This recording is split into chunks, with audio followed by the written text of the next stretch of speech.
नमस्कार। कैसे हैं आप सब। सदियों से भारत के जश्न का जो सबसे बड़ा दिन है वो संभवतः आने वाला है 5 अगस्त को।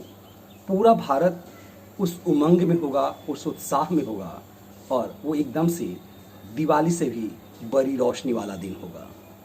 5 अगस्त को मर्यादा पुरुषोत्तम भगवान राम की जन्मभूमि पर शिलान्यास होगा। भव्य मंदिर की इमारत खड़ी करने की नींव रखी जाएगी और भारत के प्रधानमंत्री स्वयं नरेंद्र मोदी शिलान्यास करेंगे, भूमि पूजन का हिस्सा होंगे। चांदी की एक ईंट लाई गई है और उस ईंट को से शिलान्यास की नींव रखी जाएगी। ये एक ऐसा सपना है जो 500 साल से लगभग भारत ने देखा है कि एक आताताई के समय में एक अत्याचारी बादशाह, विदेशी बादशाह के दौर में भारत की सांस्कृतिक पहचान को मिटाने की लगातार साजिश की गई और कोई ऐसा समाज उस पहचान को मिटाने के लिए एकजुट नहीं हो पाया। वो सोशल फैब्रिक, वो सेकुलर फैब्रिक, वो गंगा जमनी तहजीब सब बस ढोंग बनकर रह गए।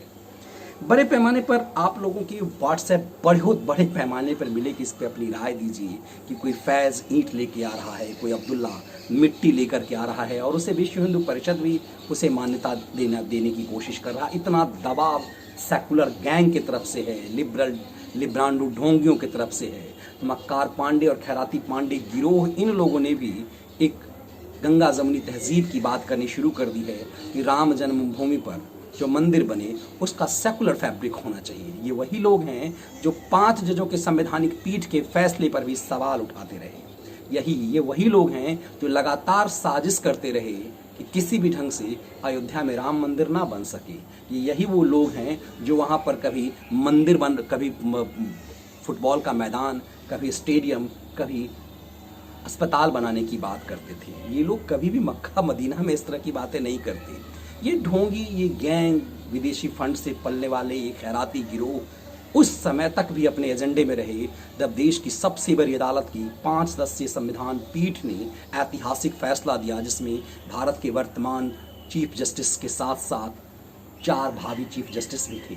उसके बाद भी ये सवाल खैराती पांडे गिरोह ने ये उठाना शुरू कर दिया कि आखिर 5 जजों की बेंच में फैसला किसने दिया।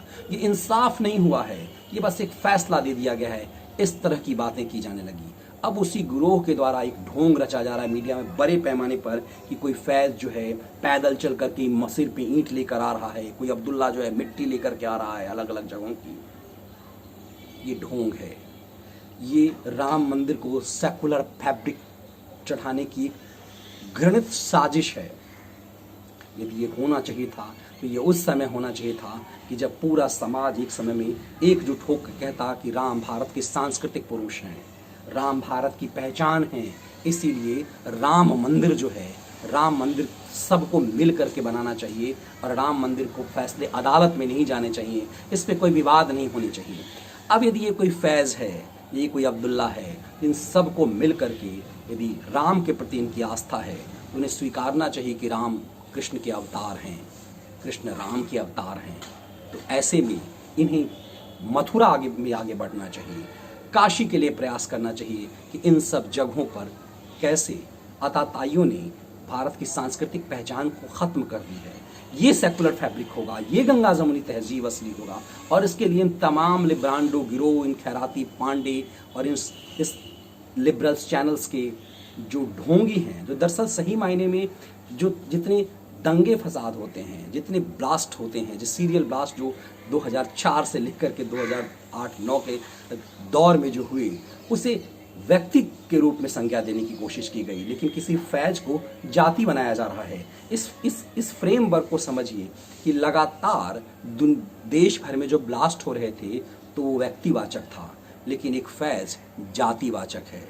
यदि इस फैज को व्यक्तिवाचक बनाना है तो बहुत सारे फैज हैं जो मंदिर के सामने में माला तैयार करते हैं, बहुत सारे फैज़ हैं जो कोई सरिया ढोने का काम करता है, कोई ईंट ढोने का काम करता है, लेकिन ये इसमें इसे चढ़ाने की एक नशा डालने की कोशिश की जा रही है कि उसमें उसका अंशदान देने की कोशिश की जा रही है, जिसे ख़त्म करने की जिन लोगों ने साजिश रची उसमें अपना क्रेडिट लेना चाह रहे हैं। क्रेडिट उनका है जिनने 80 के दशक के आखिर में, 90 के दशक के शुरुआत में शहादत दी है, जिनकी शहादत दे करके, जिन पर गोलियां चलवा करके कोई मुलायम सिंह अपना राजनीतिक करियर बना लिया, मुलायम बन के किसी ने अपनी करियर बना लिया, जिस आंदोलन में सेंध लगा करके किसी लालू प्रसाद यादव ने अपना पॉलिटिकल करियर बनाया।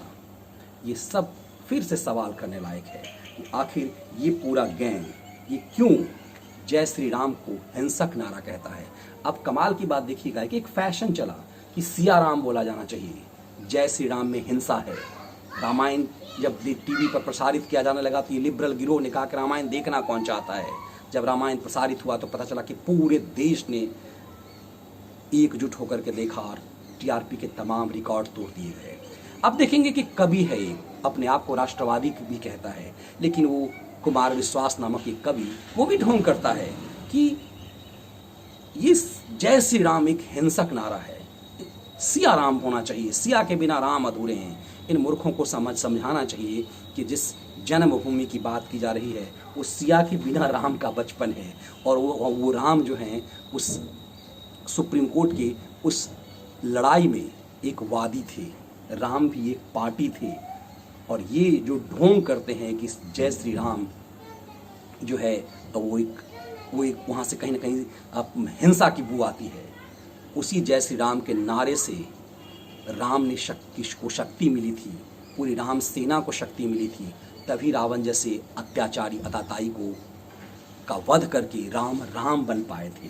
तो हिंसक नहीं हो सकता वो जय श्री राम नारा, मगर ये एक फैशन चला हुआ है, ये सेकुलर ढोंगियों का फैशन है कि जय श्री राम हिंसक नारा है। और वही गिरोह जिसने जय श्री राम को हिंसक नारा बताया, वही गिरोह किसी फैज़, किसी अब्दुल्ला को जातिवाचक बनाया जा रहा है। वो जातिवाचक नहीं है। किसी फैज़, मैं भी ये मानता हूँ कि किसी फैज़ हो, कोई अब्दुल्ला हो, वो सहयोग करे, लेकिन वो व्यक्तिवाचक होना चाहिए, जातिवाचक नहीं होना चाहिए, क्योंकि जातिवाचक प्रतीक के रूप में वो अवसर समाज ने खोया है।